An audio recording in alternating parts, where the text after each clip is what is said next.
위대한 선지식인 태국 아속 공동체 창시자 포티락 스님께서 입적하셨다는 소식을 들었습니다. 8년 전 태국 아속에서 포티락 스님을 뵙고 부처님께서 오늘날 살아계시다면 포티락 스님처럼 살지 않을까란 생각이 들었습니다. 제가 아속 공동체에서 지내보고 포티락 스님과 예정에 없었던 만남으로 인터뷰를 하고 돌아와 쓴 글을 공유합니다.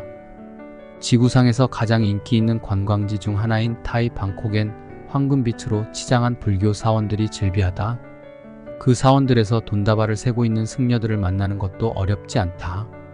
하나같이 포동포동한 승려들이 마치 면죄부나 극락행 차표라도 된다는 듯이 지폐들을 빨래집게로 집어 전시해놓고 보시를 독려한다.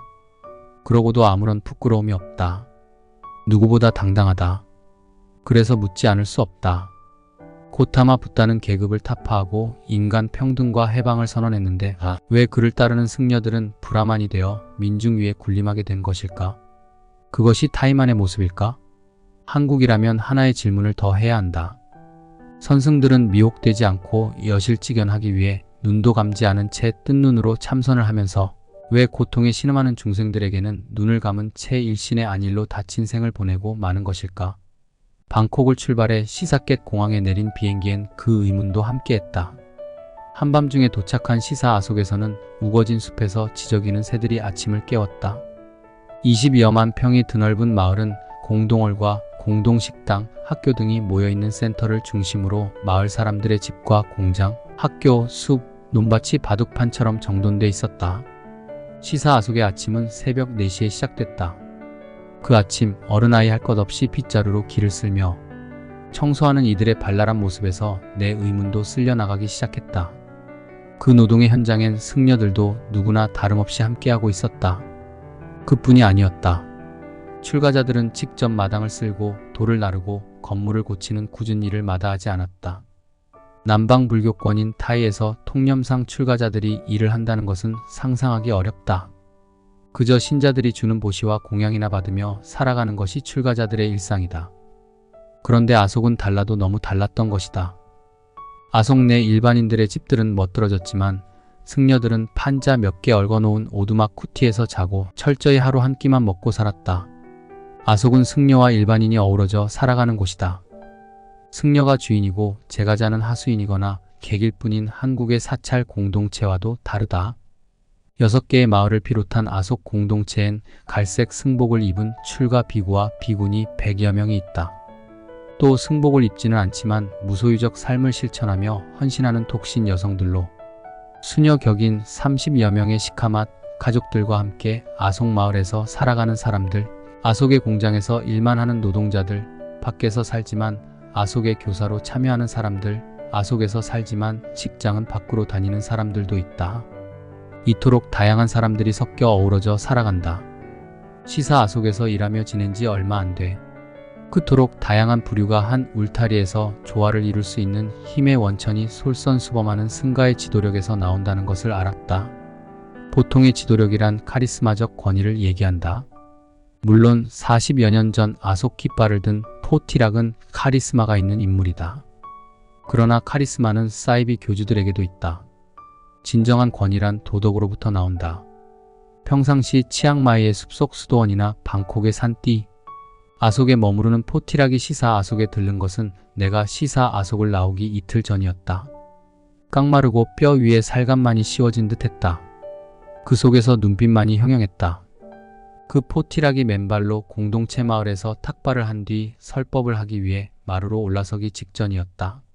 수도가에서 흙 묻은 맨발을 씻기 위해 가사를 들어 올렸다. 언뜻 보이는 그의 종아리는 쭈글쭈글한 노인의 것이 아니었다. 힘줄이 불끈 솟아 있었다.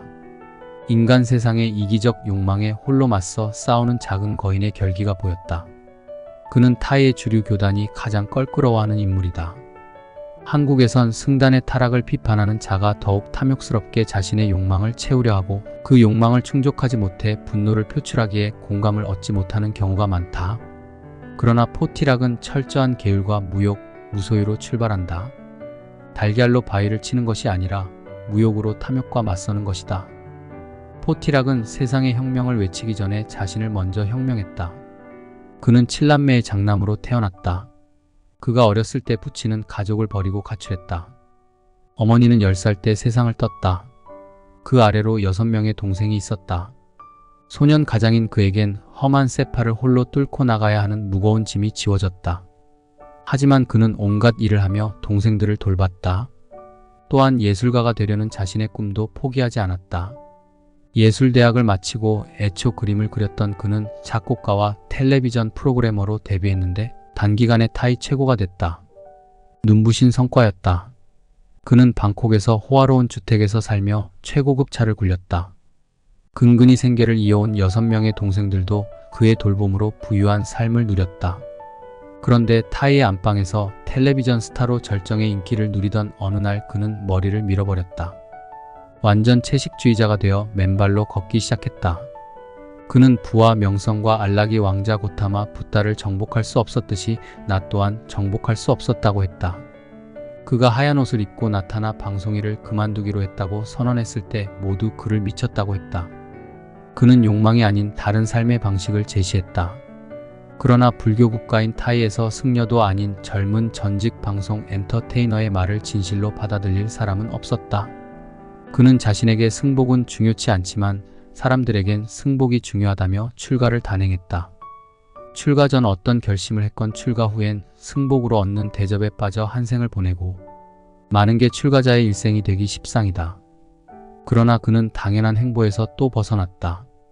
그는 2년이 되자 명상을 마쳤다고 했다. 공부를 마쳤다는 것이다. 드디어 명상과 진리를 삶에서 증명해 보일 때가 되었다고 선언한 것이다. 그는 승가로부터도 미친 중 취급을 받았고 파문당했다. 높은 자리에 있는 이른바 고승들은 쓸모가 없다. 그들은 영적 구원도 얻지 못했고 부처님의 가르침도 잘못 이해하고 있다. 푸미폰 국왕조차 거스를 수 없다는 불교 주류 승단에 그는 정면으로 맞섰다. 그가 가장 질타한 것은 종교를 빙자해 탐욕을 채우는 타락이었다. 당근은 이미 많은 사람이 사용했다. 내가 사용할 것은 회초리다라고 말했다. 자신은 아기들이 잠들게 요람을 흔들어주는 보모가 아니다라고도 했다. 자신이 먼저 깨어있기 위해 철저히 하루 일식만 하며 계율에 철저했다. 아속의 다른 승려들도 모두 그렇게 했다. 그는 너무도 강한 악의 흐름에 맞서야 하기 때문에 내가 엄격할 수밖에 없다고 했다. 방콕 포스트의 한 기자는 타이에서 구호품을 업자에게 팔아넘기고 미신을 이용해 돈을 벌고 화려한 집에서 살면서 비싼 차를 타고 보시금을 빼돌리는 승려들에겐 포티락은 가장 껄끄러운 인물이다. 그는 성상을 숭배하지도 않고 어떤 미신적인 예식도 배제하고 자신에게 철저하며 이웃에게 헌신한다고 했다. 그러면서 포티락이 어떤 삶을 살든 주류 교단의 권위에 도전하지만 않았다면 아무 문제도 없었을 것이라고 했다. 불교에서 그나마 고요히 마음을 챙기며 명상하는 승려들은 존중받을 만하다. 그러나 포티락은 한 발 더 나아갔다. 어느 정도 명상을 하면 삶 속에서 명상하며 붓다가 말한 무욕의 평화 세상을 실현해 가야 한다는 것이다. 그 노형명가 포티락과 만났다. 왜 출가자들이 이곳에서는 명상을 하지 않고 노동까지 하느냐고 물었다. 그것이 밖의 승려와 아속 승려들의 가장 큰 차이점이었기 때문이다. 모든 순간이 명상이다. 일이야말로 명상이다. 일거수일투족에서 명상해야 한다. 아무것도 하지 않고 온종일 생 전체를 명상만 하는 것은 베이비들이나 하는 것이다. 그가 말한 베이비란 명상 초보자를 뜻했다. 처음엔 젖을 먹지만 좀 더 자라면 세상의 거친 음식을 먹으며 소화해내듯이 거친 세상 속에서도 평정을 유지하면서 헤쳐나가야 한다는 것이다. 왜 공동체를 만들었느냐고 물었다. 그는 고타마 붓다가 말한 삶을 사는 곳이 있어야 한다.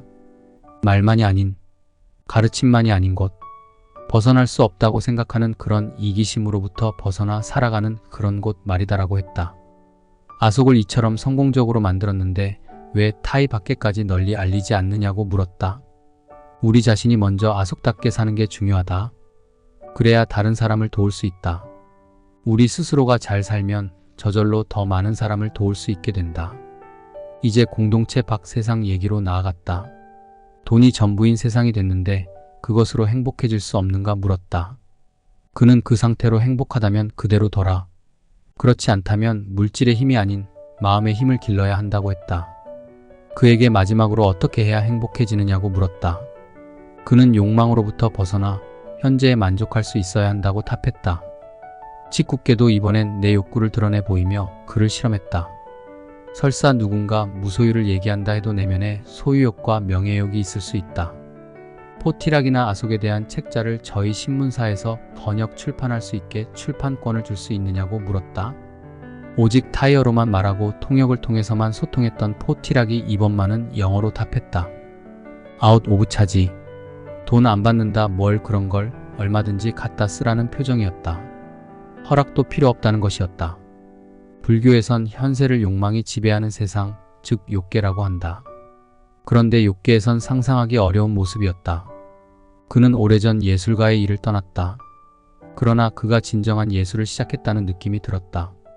관념이나 허구가 아닌 예술, 실상 세계에서 이상을 하나씩 실현해가는 그런 삶의 예술 말이다. 현실에 굴복해 구태를 답습하고 모사에 바쁜 욕계의 슬픈 삶의 예술가들에게 포티락의 삶이 묻고 있다. 당신은 지금 어떤 그림을 창조하고 있는가?